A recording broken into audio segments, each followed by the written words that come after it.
My name is Jason Peters. I'm a journalist here with Grid Magazine, and I'm here out front of Mina's World and the Fridge on 52nd with Sonia Parikh, who is the operator of the Fridge on 52nd. Could you tell me a bit about what it is to run a community fridge and what a community fridge is? Yes, so a community fridge is basically a free resource that we have right in front of Mina's World, and it holds produce and pantry items and most like any food item, and it's for anybody to take and anybody to donate to, and it's open 24/7, and it's just like a mutual aid, which basically means that this fridge is run by the whole community, not just myself and my sister. Got it. We have like a bunch of volunteers that come throughout the day to like make sure the fridge is like sanitized and cleaned and stocked, and a lot of local businesses and farms donate to our fridge as well as our neighbors. What kind of food can people expect to see inside of the fridge? You'll see a lot of produce in the fridge. You'll see a lot of milk and like dairy items, like cheese. Sometimes you'll catch some baby formula in the fridge, common medication. What else? People love to donate a lot of produce and potatoes and onions and just like regular ingredients that you would find in your own fridge. Got it. What inspired you to start a fridge in your community? Actually, the story behind this fridge is the recent passing of my father.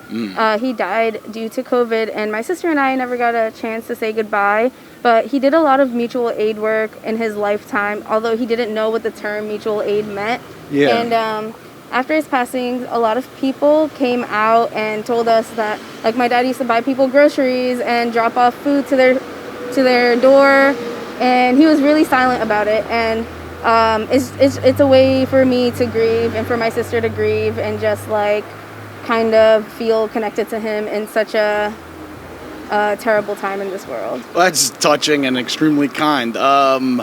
Talk more about mutual aid. You said that your father was doing mutual aid but didn't exactly know he was doing mutual aid. Do you think there's a lot of that, or people are even up on the vernacular of mutual aid? Yes, actually, internationally, mutual aid is a very common thing. When I first started trying to organize a fridge, I listened to a lot of podcasts, and actually I learned that in India, in like Bangladesh, there are so many like fridges that are available with food for people to take from.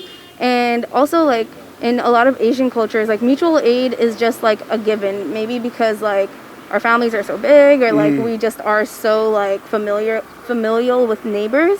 But like in India, like there's like not much food waste. Like you always like give it away or like give it to a family who needs it. Like my parents, like every year they sponsor like a dinner for like hundreds of families in India, and like that's not like, they don't know it's mutual aid, they just like do it. Yeah. So talk to me, how can people get involved with your fridge, and what are the expectations for people who want to be involved with it? There's a lot of ways to get involved with the fridge. You don't necessarily have to donate food to the fridge to be helpful. We have like graphic designers that love to like make signs for our fridge. We have, and they make our like Instagram images, and like they also like this whole white hutch was built by the contractors of West Philadelphia. They were just community members that built this for us. And this fridge came from a floral shop in West Philly called Snapdragon. It was a donation. Like our fridge would not have come to life without the donation from Snapdragon. Also, like we have maintenance volunteers. So we have 3 shifts every single day, and what they do is they come to the fridge and they clean the fridge and sanitize the fridge first and foremost, and then they help people like donate. And the way to donate food is to like individually package it and label it, and we don't accept like raw meat, but that's about it. Got it. Or frozen veggies or frozen items because it's not a freezer. But most donations are welcome. So we have like 6 volunteers a day that come and clean the fridge and organize the fridge.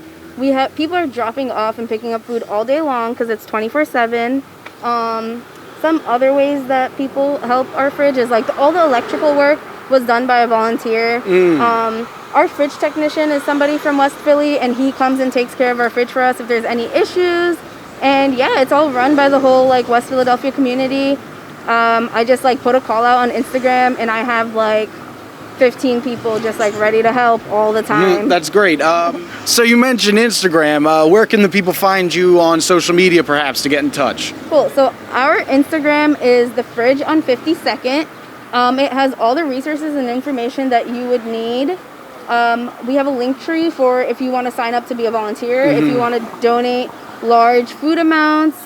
We have like an FAQ.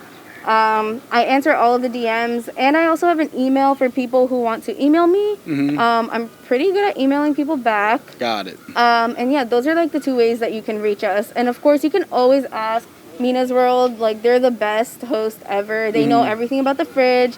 They help out a lot. So all of the employees at Mina's World are like really familiar. So you can always come here and just like ask a question straight up.